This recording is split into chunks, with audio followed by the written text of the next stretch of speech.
How do you feel about this hand? This hand's close. Needs a land. We've got double Thoughtseize. I'm gonna keep. Thank you, Avian. Oh yeah. Sorry, I forgot to pay out the prediction. I guess we can get a cursed league prediction as well. Mar with the 4 months, appreciate you.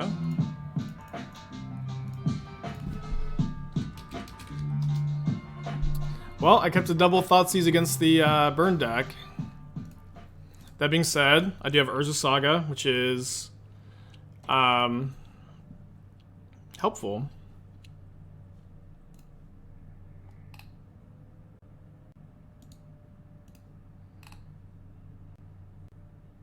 Yeah, I know, these outcome predictions are so cursed. We have to break the curse. Mario, thank you for 4 months, appreciate ya. So fetch Mountain turn 1. Hopefully this is just a Rift Bolt suspended. No, we're gonna play another league after this. Almost definitely. Love to draw land here. I think I'm actually just going to, well, maybe I need to Thoughtseize the Searing Blaze. They don't have a fetch land though. No, I think I need to Thoughtseize the Searing Blaze.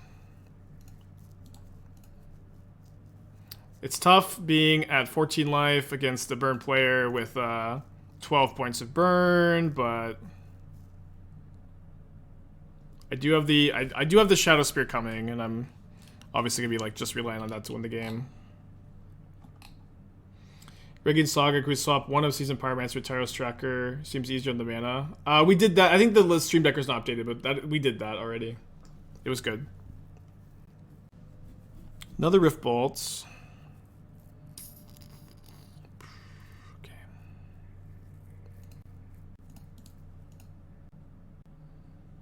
Yeah, I think the Magic community is trending in a positive direction, but, you know, definitely still some things to talk about.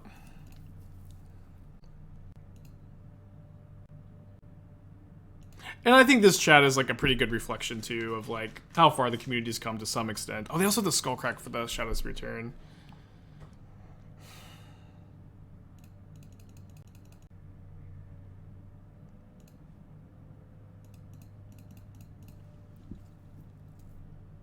Yeah, things are not perfect. Things will never be perfect, but they're not that bad either necessarily. But they can always be better.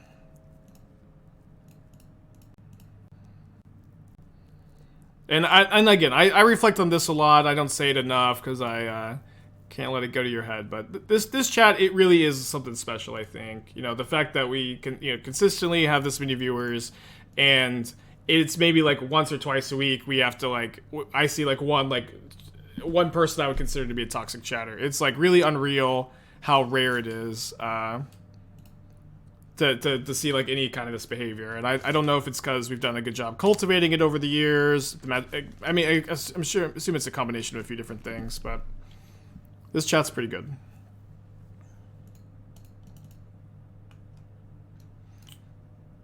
So we did beat a mono red burn style list earlier.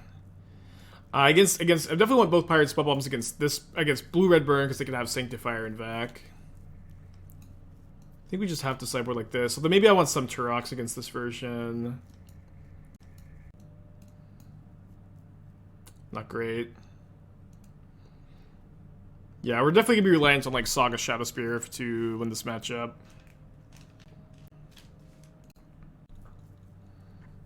I think we have to keep this. This hand's like relatively painless. Wrenn and Six is not amazing, but can potentially Rimblum. Boseiju just fried on? I'm not a fan. Is there a single deck in Pioneer that plays Dig Cruise and not Shredder? Not any like stock standard list or tier 1 list maybe. I will definitely say like Shredder in my opinion is a bigger buff to the blue-red decks than the banning of Expressive Iteration was a nerf, is my current take. Like, Shredder is like such a big enabler for the Devil Spells that the Devil Spells got so much better, and the blue-red deck still has tons and tons of card advantage. Fonzie, the gifted sub, thank you. That's true. They might have the Rolling Vortex. Maybe an extra Boseiju is nice, 1 or 2. I'm playing the Spellbomb here to hedge against Eidolon. If I play the Spellbomb like this, then I don't take any damage from Eidolon, which is kind of nice. I think blue-white and 4-color are the only competitive control decks in Modern. I mean, 4-color people call it control. It is definitely a mid-range deck, in my opinion. I think that the Jeskai Lotus Field control deck is a totally viable control deck. I think Wilderness Reclamation are viable. I think the Bant, Yorion are viable. And like what's nice about all those 3 decks I just listed is they're control decks that have extra percentage points against the 4-color Omnath deck. Maybe I should crack the Spellbomb in the turn, actually. What? Oh, no, my gosh. Okay, I didn't actually pass through the turn.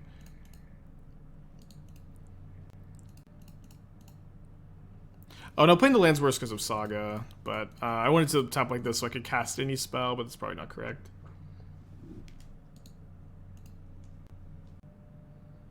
Keeping hand with no pressure at all versus burn seems like a scary way to do. I mean, yeah. I mean, obviously, like, it was horrible that we kept a hand with painless mana removal spells. My opponent kept a hand with no creatures. Like, that's a nightmare. Maybe we should have mulliganed. But again, like, relatively painless mana, cheap removal spells, and hoping to top deck pressure, I think is okay as well. Why do you run Brainstone and Jund? You can tutor it off Urza Saga, and this deck is very prone to having a lot of lands in the hand because you're playing Wrenn and Six. So, so I think it is a good tutor target for Urza Saga. Come on, Lightning Helix. Searing Blaze.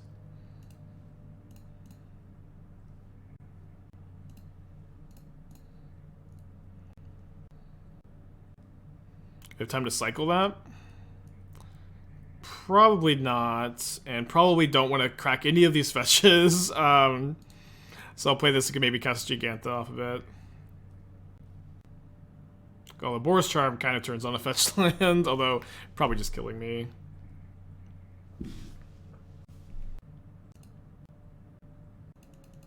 Yeah, maybe we could just draw Shadowspear, or, you know, hit Helix for them. Looks like I'm not dead. I have an Unlicensed Hearse on top, definitely not super duper helpful. But I'm not taking a hit off the Goblin Guide, so I'm not dead to just a Boros Charm. It is now okay for me to crack a fetch land. Guess I can cast Giganta.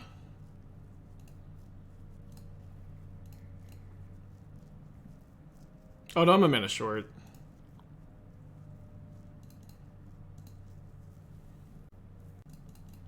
Dude, Wrenn is so bad against burn. Alright, need our opponent to flood out. Pretty bad. So they have a heal or skull crack. A smash to smithereens. Brutal. Didn't play around that one super well, huh? Ugh. But explain how to tell if a Tainted Indulgence draws without discarding. I can't tell if color constraints count as different CMC. I don't understand your comment about color constraints counting as different CMC. Oh, I see what you mean. Yeah, it counts different mana values, not mana costs. So a cost of blue-black and blue-blue are both 2 mana values, I see. Very many of the slow lands. I think you want to be more so focused on the check lands. I could be wrong about that too, but you just have so many, like you're with all the shock lands triumphs, you're really good at that. In 3-color decks, you're good at the check lands checking.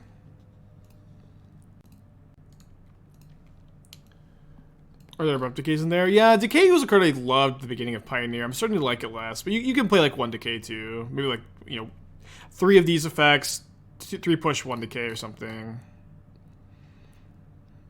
I think I'm just kind of wanting to jam like 4 Disdainful Strokes in the sideboard of Mono Green right now. That card's been so impressive. You could even main deck a copy, but I'd be wanting to play that over like the Narsets probably, or maybe over one of the Grasps. I've been hitting my opponent with Ragavan a lot today.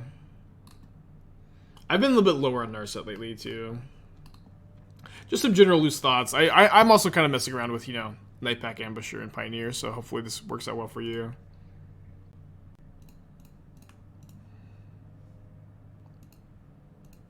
That's true. Decay is good against mono blue.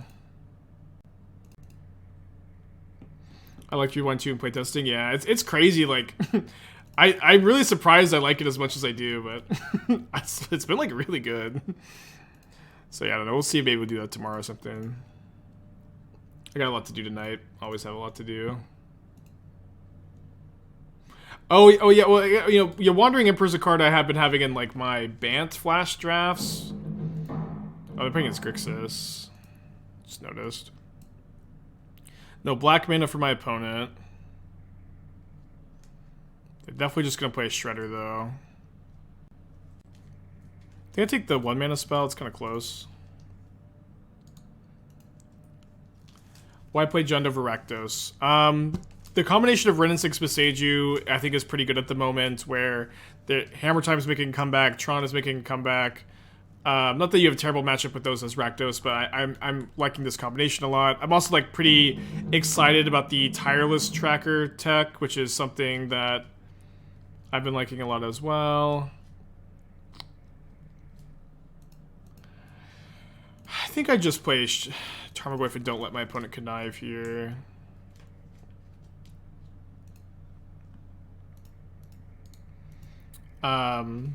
But Rakdos is very good too, and I think we're going to play a League of Rakdos after this. Kind of switching back to the non-DRC version, although I think the DRC variant's fine. So they did draw 2 1-mana spells, and specifically being able to heat my Goyf here is devastating. Doesn't have a great attack with the Shredder at least. Huh.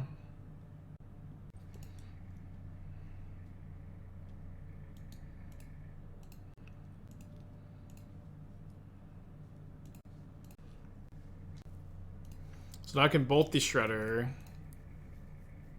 have to do it on my turn though. Hearse isn't bad, but I think the Goyf is better here.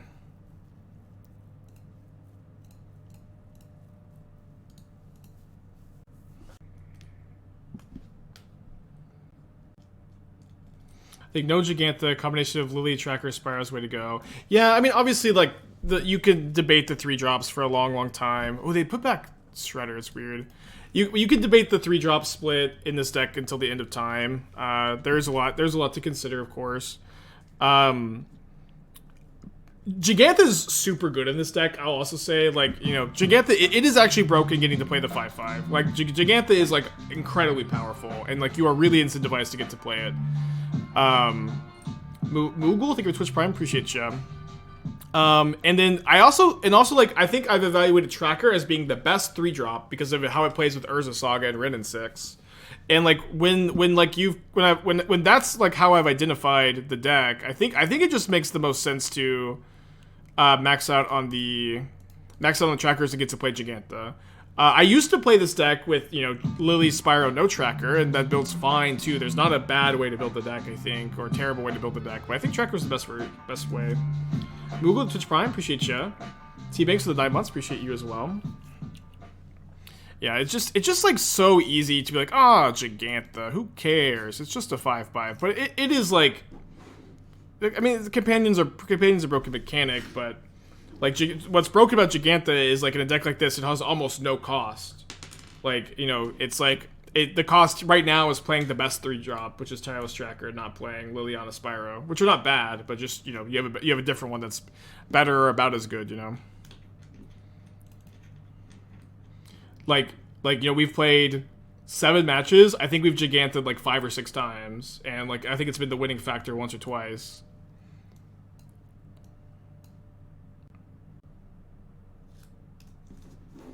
The 4-color Rec Decker, Stream Decker, or Wrenn and Six playset. Yeah, that deck's been really fun. Yeah, it is in the Stream Decker. Everything is always in the Stream Decker, but the Stream Decker is also down a lot. I mean, I like Liliana. I have Liliana in the red-black deck too, but Lily's not bad in the shell either. But like, if the difference is like playing like 2 Liliana 2 Tracker, or cut the Kolaghan's command, play 2 Liliana 3 Tracker, or like some split here. Like, I just don't think that's as good as playing Gigantha. And I know that's the boring answer. I know companions are not hero cards, but it is true. Matthew, you within 6 months, appreciate you. Or in my opinion, it's true. Has a tension between Goyf and Hearse been relevant? Not really. I think it, like, one, like, you have control over when you tap the Hearse. You have control over when you tap the Hearse. You have control over the graveyards. Your Goyf is maybe, like, a little bit smaller, but I think it's just not a big deal at all. Is a recent check with Papa and John again? It's good with Saga. Good with Saga. Good with Wrenn. How do we like this hand on the draw against Grixis Shadow? I think I like it well enough to keep. The upside's really, really high. 3/1 mana spells. We're on the draw. I think Sultai Rec with Nexus and search for contest viable modern. I think that if you're going to play Reclamation, it is mandatory, in my opinion, to play... get Blood Crypt here. It's mandatory to play Wrenn and Six. Wrenn and Six is just so incredibly good in the archetype. The Shredder, I think. And so, like, I don't think we'll play Sultai. Search for his contest is not a playable modern card. Not even close. How do I get good at VMA still to 90 seconds? Yeah, so I was wanting to play one of these tonight too. I once opened an Ancestor Recall in the original Vintage Masters. Yeah, I'm probably gonna play this one tonight. Maybe both of these. We'll see. So they drew Thoughtseize, and now they don't actually have anything up with this Steamvent Shock, so it should be okay to dash through Ragavan. Because they don't have a black mana for the push. What makes Search for his Content playable? It being a better card. That card is like super duper slow, and there's like million better win conditions. It's a hero card that people want to be good. I understand. Like I like the card too. I played a lot of it in Standard. It's like not even playable in Pioneer. It is just an underpowered card. Yeah, the Prismatic Ending is also like... Prismatic Ending and Teferi are like embarrassingly good against it too. But, you know, I've also like... I know that modern control decks used to play... They used to play the card. I understand, but... As someone who also, of course, played a lot of Modern back then too... I was always really, really happy when my opponent... I was really, really happy when my opponent would play Search for Iskanta instead of anything else on turn on turn 2. Like, I didn't even think it was that good back then. Let's go to a major modern tournament tour. We'll choose a modern. I would probably still play the food deck. I know I didn't do that well at DreamHack, but I also played against like literally 6 like non tier 1 decks. That all had, and my losses were to like a good efficient sideboard card, which is fine, or in the case of Karn the Great Creator, main deck Karn the Great Creator. But I think the food has got a really good 4-color matchup. It's I think a slight favorite against Murktide, a slight favorite against Hammer Time, maybe a slight favorite against Living End, but I'm not really sure about that one. I think the combination of those things makes me really, really like it. I don't very much like this Brainstone. Well, free to have that opinion, of course. I like the Brainstone, though. The Brainstone is a Urza Saga target, of course. It's not just like a random one of Brainstone. It's an Urza Saga target, and it is very... In Jund Saga, with 4 Wrenn and 6, a lot of times you have a ton of lands just rotting in your hand, and the Brainstone being able to shuffle those away has been pretty nice. Definitely a high power level card, lower consistency card, but I've liked it. I was hoping that they would, you know, fetch. Well, their hand's all removal, so I have to discard the Ragavan. Don't love the Kroxa, though. Yeah, maybe we should terminate before draw. I was just kind of thinking maybe if they drew a fetch land or shock land, they would grow the Shadow, not play around double bolts. Okay, so I guess now they escape Kroxa. I push, bolt them, take 3. Yeah, I know that I could let them jolt drown, but also like maybe I get to kill them, right? We play Brainstone with Loam and Urza Saga. I think it's... I mean, we're already doing that. We're playing Wrenn and 6 instead of Loam, which is better than Loam. You know what I mean? You know, it's just... Wrenn and 6 better than Loam. We're already doing that.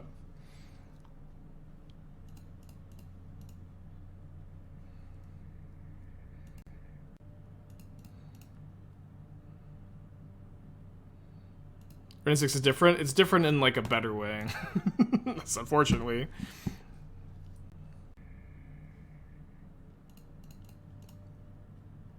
Go on Ragavan, Lightning Bolts.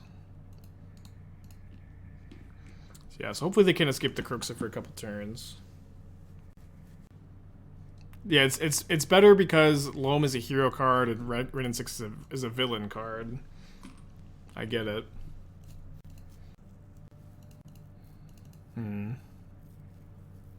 So they don't currently have a fetch land in their yard. We'll see if they end up casting this. Not casting this, so they must. Their mystery card must be like a drown, or maybe they're holding up Terminate for Ragavan. There's a Saga. Saga could be good here. Free 5/5.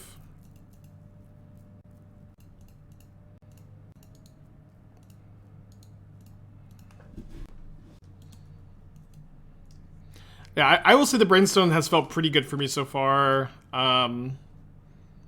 It's obviously a conversation, but I've liked it.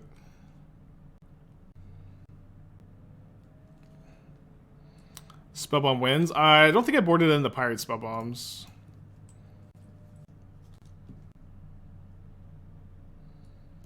Okay.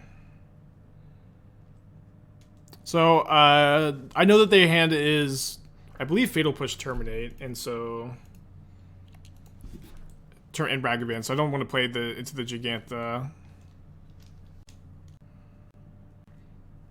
PowerPoint and Hero Villain cards. I mean, then where would the content for the stream be? I'd be completely out of content.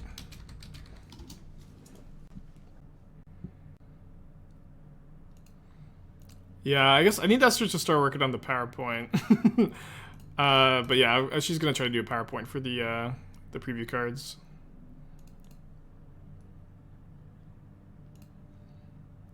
Is my preview card a hero or villain? Well, I have 2 hero preview cards, and no hints, no hints.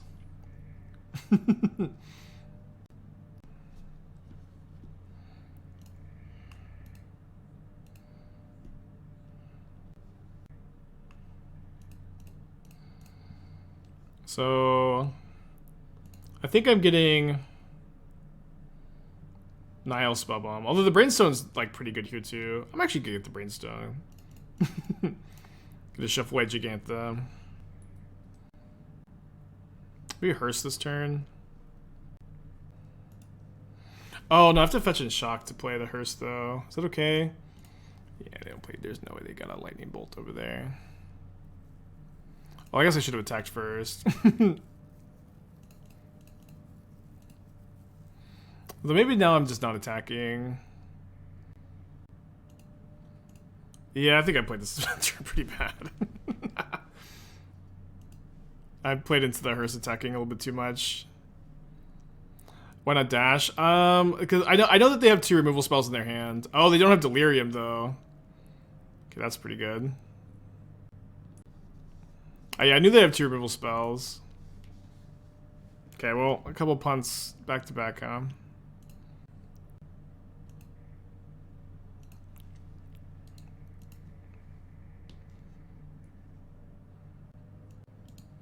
With Pithing Needle, a removal, then Ragavan. Pithing Needle doesn't stop removal spells. I don't know what you think Pithing Needle does, but you can't just Pithing Needle removal spells. That doesn't mean anything to me.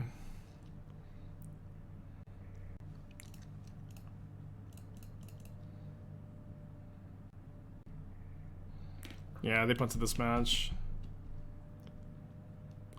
Think Jund Saga is better than Jund without Saga. I mean, it's a conversation. I've been liking this version more lately, but it's... Yeah, Riveteer's Charm is a pretty good card, too. Put on another Giganta deck. You know, the Grixis Shadow deck has been super, super popular this week, and I do think the Jund Saga deck, as we just saw, is a good matchup against it. Okay, I'll keep this. Obviously, if they have a turn with Ragavan, his hand's kind of awkward, though, the draw. You got plenty of outs to it, though. And they're just as likely to be on, like, discard spells, too.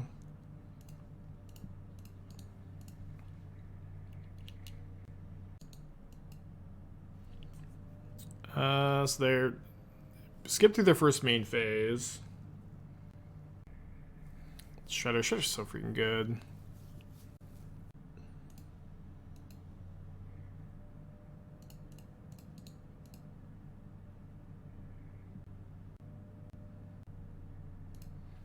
Alright, goodbye, Tireless Tracker.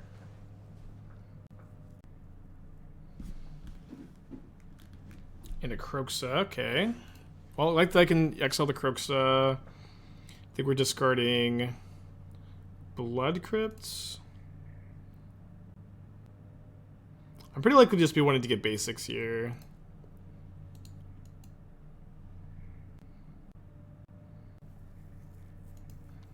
Alright, I think we emerged from that turn alright.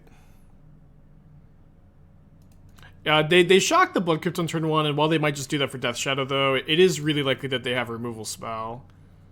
That being said, I think that it's probably better to spend our mana making a Saga token this turn than it is to just try to blank the removal spell. And also, if the removal spell is on Holy Heat, they can't heat the Construct token.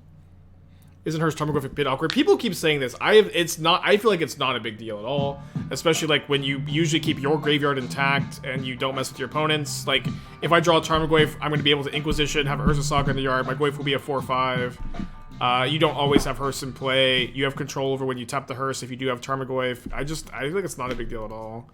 Like this deck already plays Nihil Spellbomb too. Calling Blind to Twitch Prime, appreciate you. And Hearse, you know, also has synergy with Urza Saga. Just like getting more artifacts makes you a much better Saga deck. What a DRC Bobble package? Well, you're free to suggest what you would cut for the DRC Bobble package exactly, but it is tough to fit in. I've been really liking Tracker. It's kind of like a choice between playing the amount of cheap interaction you want plus Tracker or DRC Bobble, and I think it's better to not play DRC Bobble. We can listen to some numbers, perhaps. Yeah, Hearses do have diminishing returns, but yeah, again, you only have 2. It's fine. I think. I perceive it to be fine. So I think I'm going to crew the Hearse. Hit them for 4. Bolt, Heat, and Push.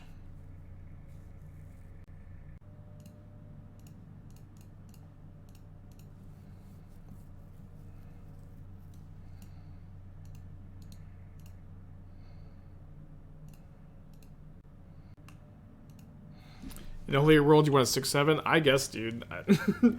But Hearse is also like good against all the Unholy Heat decks too. You know what I mean? Like Hearse is gonna be able to stop them from having Delirium for Heat. So I think that argument is also not good.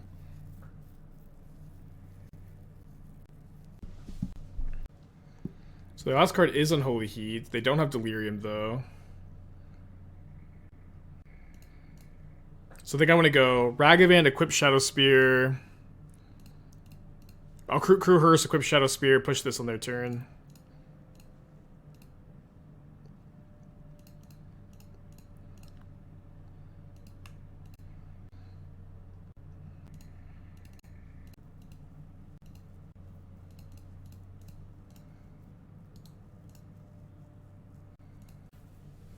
Alright. They didn't even cast the Heat. I guess we were trying to save it for the Hearse. Yeah, because now they have Delirium. Now they have Delirium.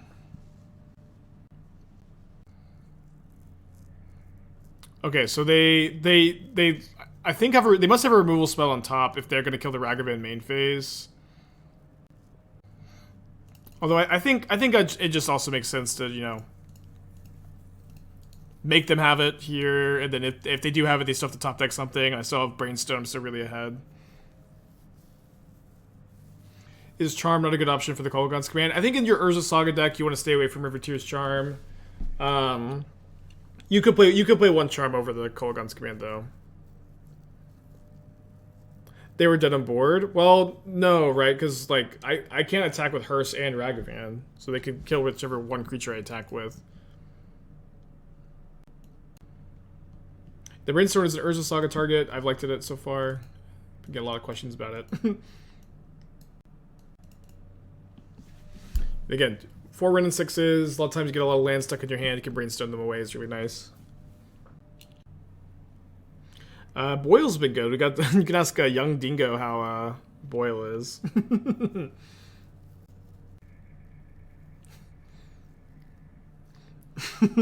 Yeah, I remember I was like excited for. Well, I don't think I was actually excited for it to counterbalance. Maybe I was initially. I never really built a Brainstone counterbalance deck though, because it's so slow. Alright, on the draw game 2. This matchup does seem really good so far. I think post board, when they get to bring in a lot of dress downs and stuff, I just been mulligan this hand. This hand's way better. Maybe you want to put back Tracker on the draw here.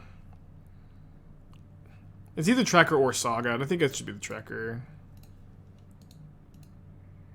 Yeah, sometimes the commands are a mod putting some words in my mouth. What shampoo do I use? I usually use, gets a nice shine and smear.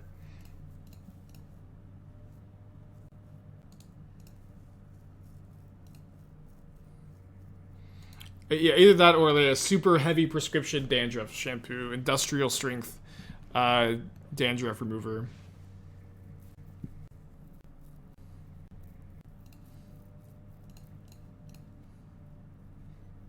It's really just rubbing alcohol to scrape the dandruff off the scalp.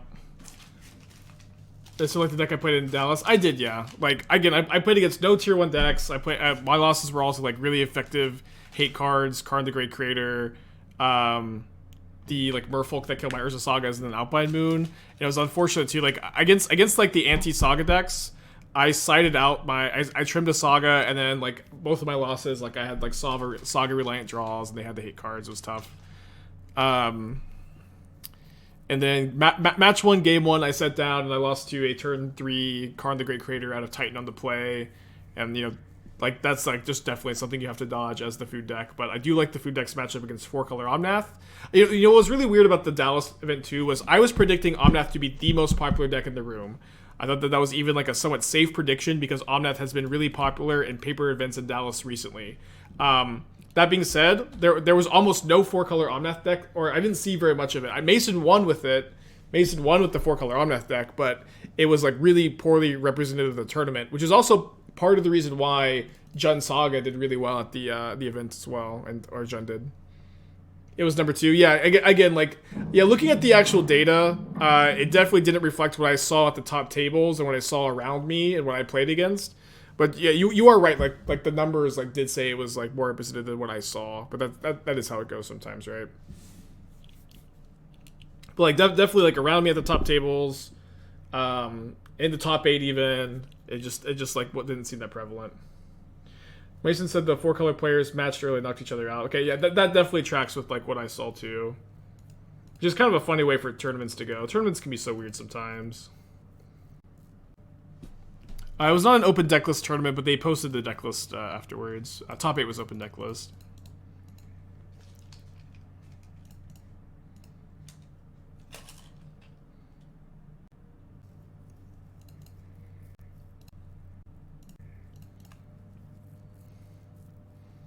Go, Brainstone, go!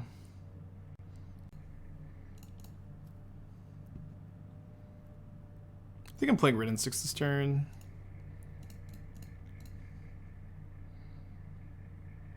Brainstone kind of a 3-for-1 here. I don't know. I've liked it a lot so far.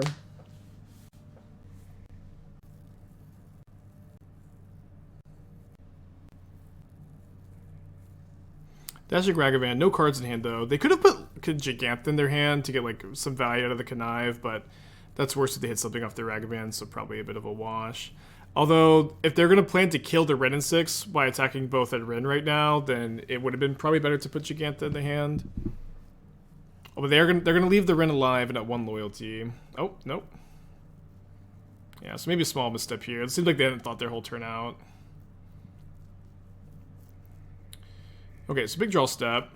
They have a draw off their bobble too. Now the land, not super ideal.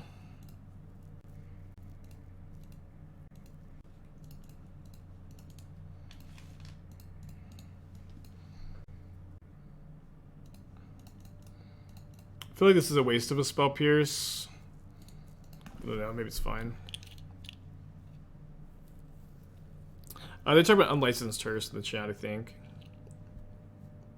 I've tried Expedition Map. I played Map in these kind of decks in the past. I usually don't like Map very much.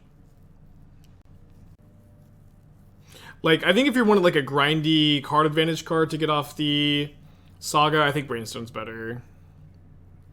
Like, I would play Map in these kind of lists, and I would basically never tutor it. Okay, another Shredder. Ooh, good draw, good draw. Yeah, I can play my second Saga here, make Saga token, play land, make another Saga token next turn. 6-7.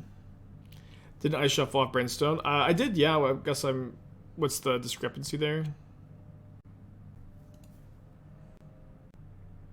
Well, I shuffled after the Brainstorm, not from the Brainstone.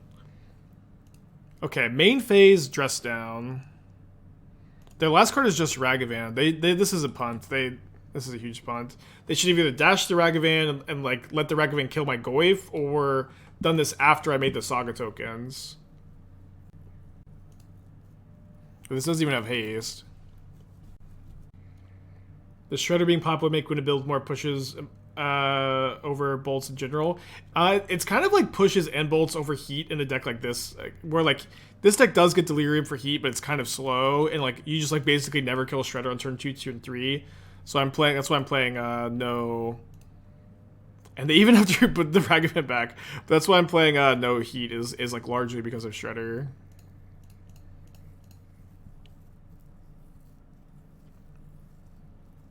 Okay, so I probably want to put the Shadowspear on the Goyf, but I also want to make some tokens. And I also want to play this Tarmogoyf. I guess I just have all good options. I think I will Shadowspear this turn. It just seems so hard to lose. Although if I put it on the Construct, it doesn't trade for the Channeler, and I'm attacking for 11, not 12 though. That'd be fine. We'll have 5/5 constructs next turn.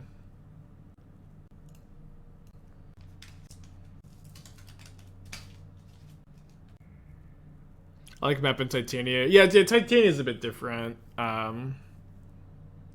Yeah, I'm sorry. I play one map in the green-red Delirium deck because finding Boseiju is really important in that deck, because Boseiju Wrenn and Six is your main source of interaction for like big mana combo decks. If you equip a construct, it survives top deck Dress Down. That's true, yeah. Gain less life. Okay, 2-1, beating the Grixis Shadow deck twice in a row after losing to Burn. Yeah, the rematch. Earlier, Boyle Dingo when he was playing Blue-White Control. New Twitch partner, Young Dingo. Completely switched decks to be off of the Boyles. Oh boy, milled over Archon. We do have a lot of graveyard hate in the deck, but none in the hands. Alright, let's take that.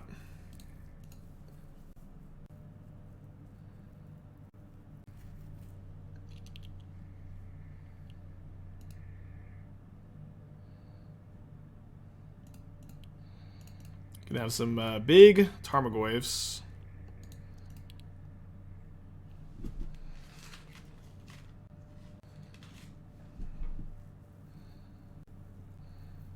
Then we just play second Goyf this turn. The next turn we can go Wrenn and Six, ping a supplier, hit them for 12. Play third Tarmogoyf.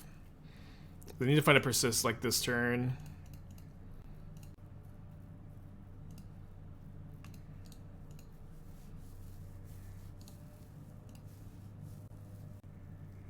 Prismatic Ending? Okay. We'll manage.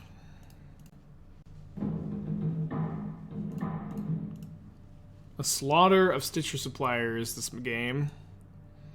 Goyf still 6-7. Got Tracker clue tokens next turn.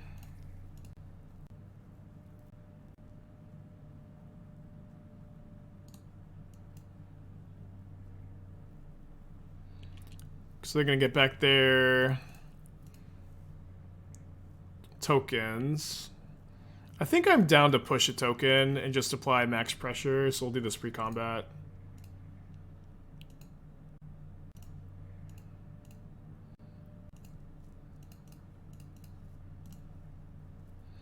Couldn't that have been lethal? They have the Seasoned Pyromancers.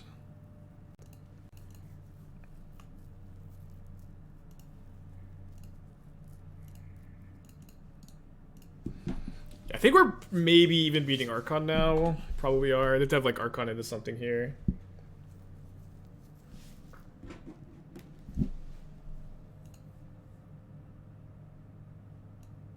Okay.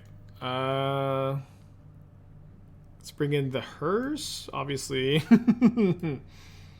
Obviously bring in the hearse. I feel like the needle can hit the touch of the Spirit Realm cycle, Fable of the Mirror Breaker. Not too much. Oh, sorry, I missed that. I also have the lantern. I'll definitely want that. Third Terminate's probably fine. Actually being able to kill the Archon's nice. Kind of want to cut the pushes. Don't love Boil against them, though. Maybe we'll just play one push. Yeah, I usually bring in one Boil against Titan.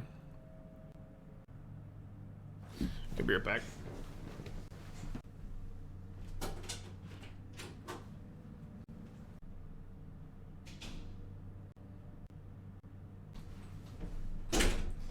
Alright, sorry, Dingo. What's up? It's me, your friend, Aspiring Spike. Alright, we'll keep this against Reanimator. Yeah, we beat Grixis Shadow twice, lost to Burn, and then last league we also 4-1'd, and we lost to Tribal Flames. So maybe need like a little bit more life gain in the deck. Okay, no Archon in the yard, so we can Thoughtseize pretty safely turn 1 here. Priest, Persist, Damn. I think I like taking the Priest here and then exiling it with the Lantern next turn.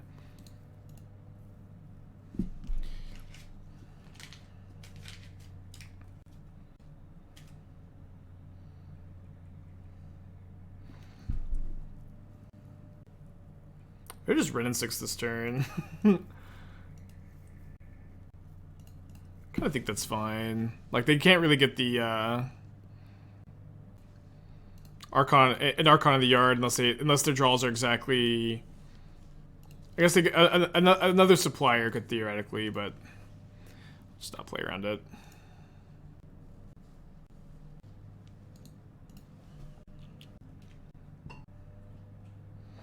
And now we can ping the supplier before we play the Lantern.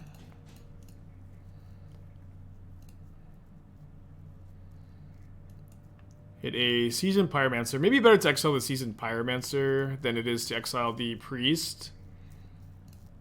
Since we can just like pop the Lantern in response to the Priest.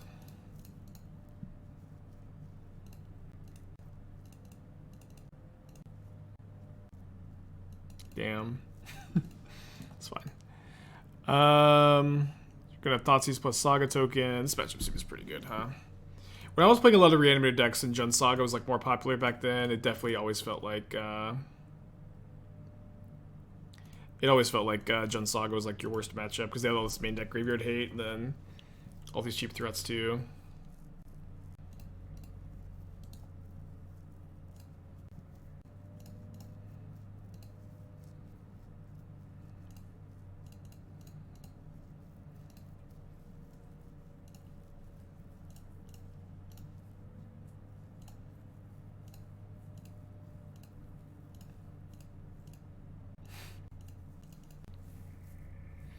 Did I really not do the P.O. box yet? I thought for sure I had done that by now. I wouldn't cheat Red Headband out of 1,000,000 channel points for this long.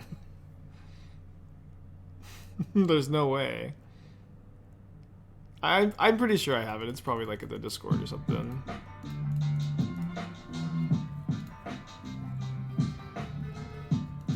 Dude. Can't believe people are poo-pooing Brainstone. Look how good it is here. Growing these Saga tokens. It's also like, it is also like Ancestral Recall here. I guess, 3-mana draw 3.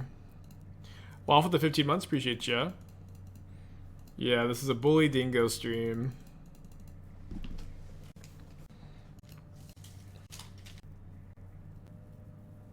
I think I need to, I just don't need to pop the Graveyard Hate, because I want to keep them in play for the Saga tokens. I can just respond to anything.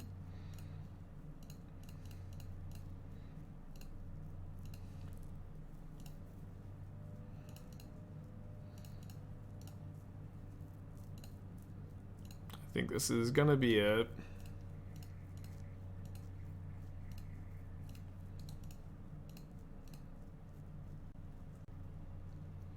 Yeah, I also kind of dismissed this card for a long time. It was a recent chat suggestion, and I just kind of like re-evaluated it and been liking it. It's not too much for Tracker. What a grindy deck. Well, when it's your only 3-drop, I think it's fine. Like, we're not playing Liliana or Spyro. We're just having Tracker as a 3-drop. And Tracker is really good with Saga and Wrenn.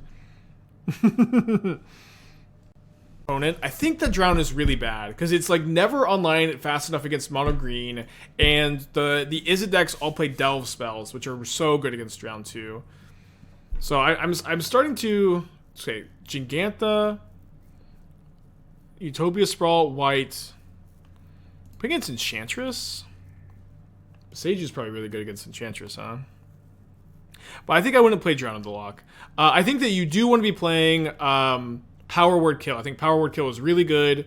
I may even be playing like 4 push 4 Power Word Kill, or 4 push 3 Power Word Kill, and then one of the like Noxious Grass, or not Noxious Grass, the one that kills a creature you lose 2 life. Okay, it is Enchantress. Probably a bad matchup. Sinister Sabotage, cool. Fuels Delve. 3-mana counterspells in general are kind of awkward. I've actually been really liking Rewind a lot in these like Gearhulk control decks, although I see you're not playing any Gearhulks. I feel like in your Dig Through Time control deck, Gearhulk makes sense as to have a couple copies of, although I guess I'm not sure how many I recommend. I also don't know what I'm supposed to do this turn. I'm probably just supposed to play the Goyf. Although Ragavan, maybe I'll play Ragavan. Mana Generation can hit some important enchantments. I've historically liked Ragavan in the matchup. And then I think I'll get the Triumph here. Way to turn on the Saga as well.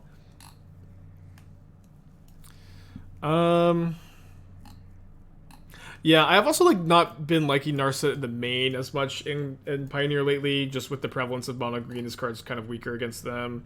You can sideboard them, but I think for the most part, I just kind of off of it.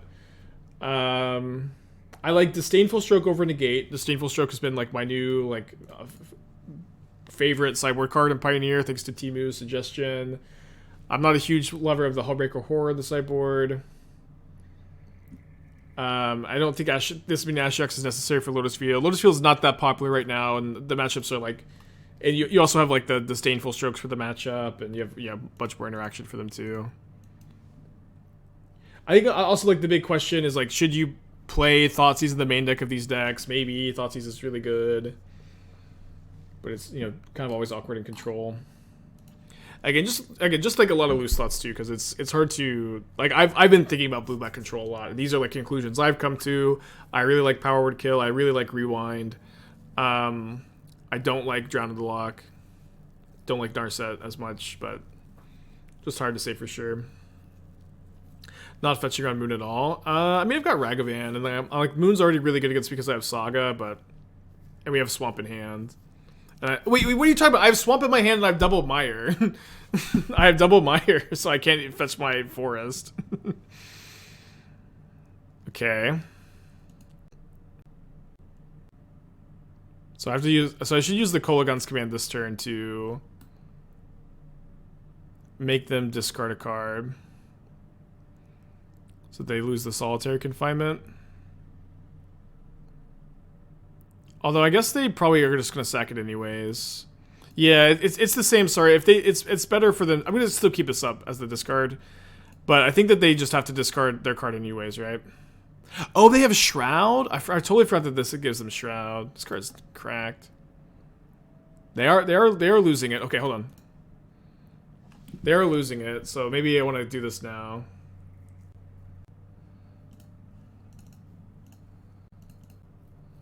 So now they're drawing the Solitary Confinement, but then they have to sack it, so it doesn't do anything. The last card was just a mountain? Yeah, I guess, yeah, this isn't...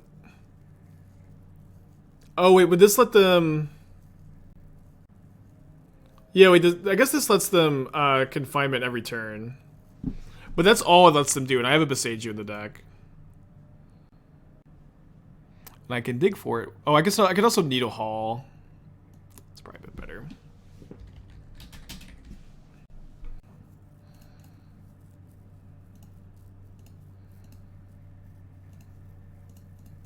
I also have Nihil Spellbomb. I think I like the Needle the most.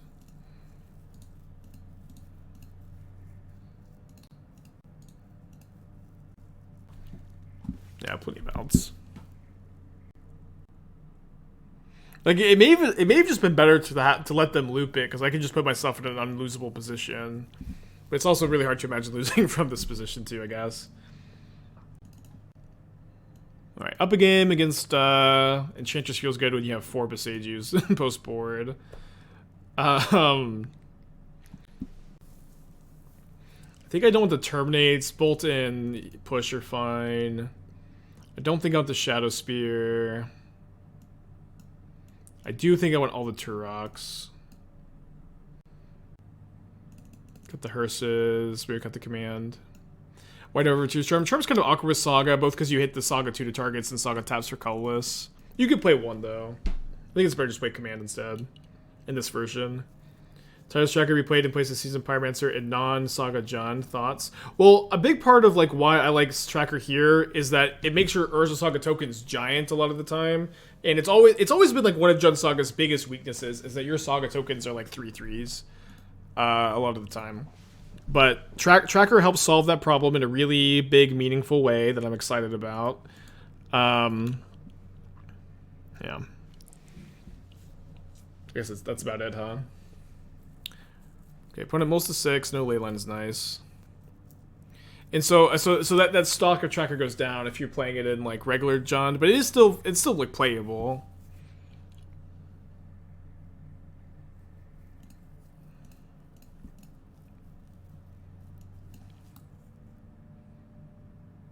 I have to take Enchantress's presence, I think. Maybe I should take the Sterling Grove, although they can't cast it next turn, but this is good against my Boseijus. They need a 3rd land anyways. Every modern deck a Giganta deck now, I guess. Giganta's broken because its restriction is just like too free. Like I think Giganta's like so poorly designed because it's just like this is just no cost. Okay, so this turn I think I'm Boseijuing Sanctum Weaver. Maybe we should take in the Sanctum Weaver.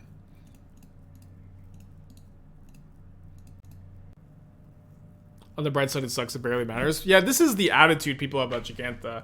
I win so many games because I have a free 5/5. I've won like I think 2 games today because I have a free 5/5, and I feel like that is like, I know that that's been the attitude. Giganta sucks, barely matters. That has not been my experience at all. I just really disagree, I guess. Okay, now I've got Wrenn and Six Boseiju.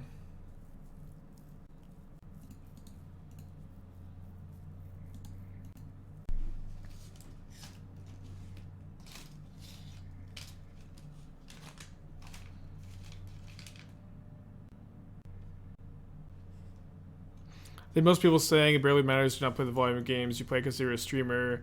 You know situations more often where it actually matters. Maybe a wrong take. I guess I don't understand what like your point is with that take. Like, you know, I've played, this is my 10th match today. I've won 2 games from Giganta. Like, I feel like that sample size absolutely, you know, is leading me to like think that Giganta is very good. Very good. And it's also like I'm winning games because I have a dumb free 5/5 on my sideboard that costs me like just like the choosing this to play as my 3-drop.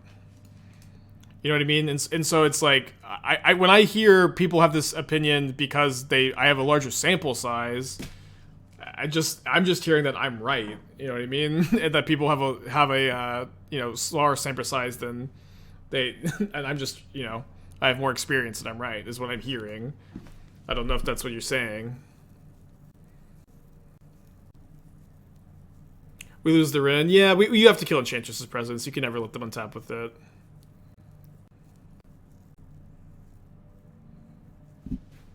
Two matches at every league. I've won with Giganta's Jun Saga. Yeah, that sounds about right. That sounds about right. And like, that just makes the card like really dumb, I think.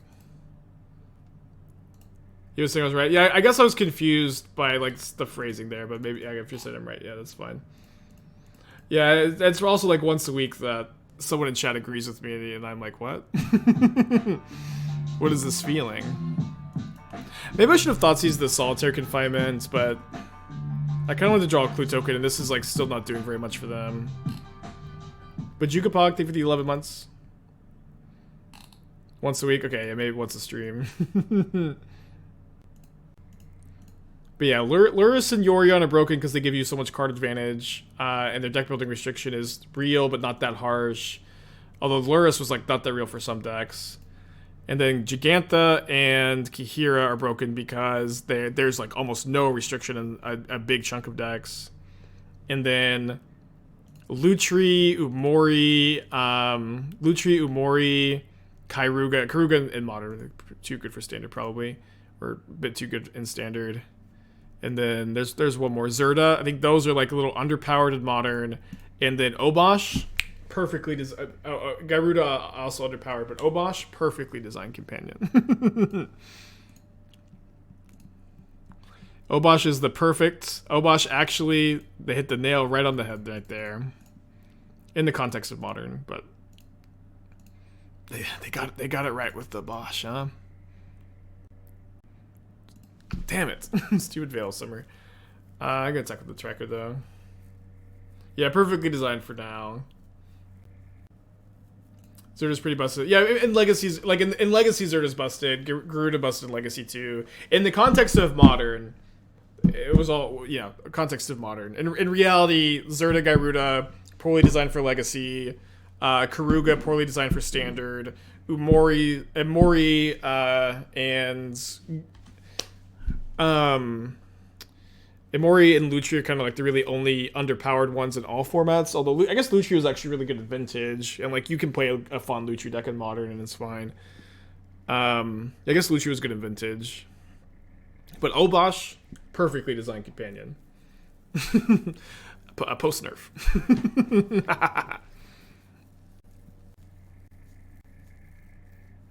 Lutri busted EDH. Okay, here's the thing about EDH though. It's like I kind of feel like EDH shouldn't have companions, but whatever.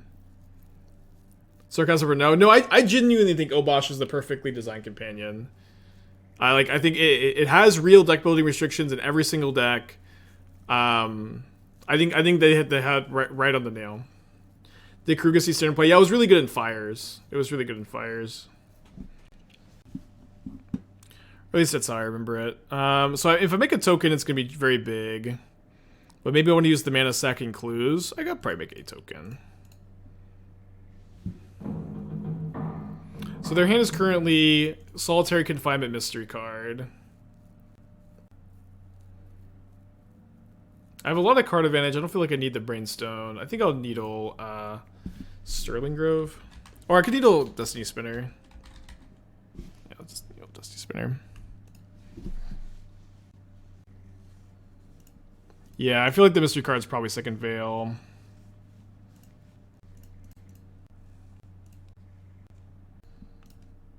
I'm still gonna cast Thoughtseize. They have a Boseiju? Companions are fun in Commander. Yeah, that's fine. It's just kind of like weird to me that they can exist in Commander. But it's fine. It's fine. Obviously, like Lutri, I don't think it was designed with Commander in mind, though. Okay, so they can make a 3/3 token here, just fine. But okay, but also none of the companions were designed well at first because of like how they worked pre-nerf. Pre-nerf, by the way. Like none of them were well designed because of that. Maybe Umori. A tapped 4/4 tapped? Oh, this itself is an enchantment, right? Right.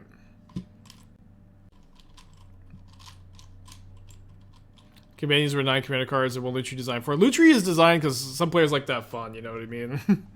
I like Lutri a lot.